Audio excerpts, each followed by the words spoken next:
Conte e De Laurentiis non hanno parlato di scudetto dopo l'annata di quest'anno. È la mossa giusta o chiaramente il nome di Conte lascia pensare sempre di poter fare il massimo, che in Italia è il primo posto? Sì, ma Conte è una persona, un vincente, la persona che serviva a noi napoletani a Napoli. Poi ho sentito che lui ha detto che vuole i calciatori che sono incazzati. Per il momento siamo noi incazzati, i tifosi, quindi ci devono accontentare, devono fare di tutto.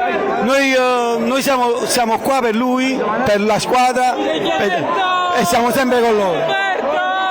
Aspetta, devo far vedere una cosa.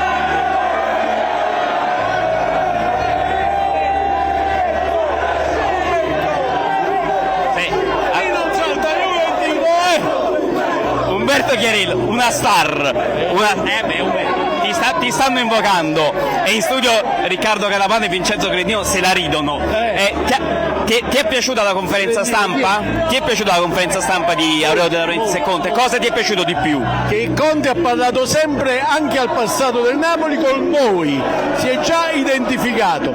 Sarà una grande stagione, credete in Antonio che vinceremo! Allora,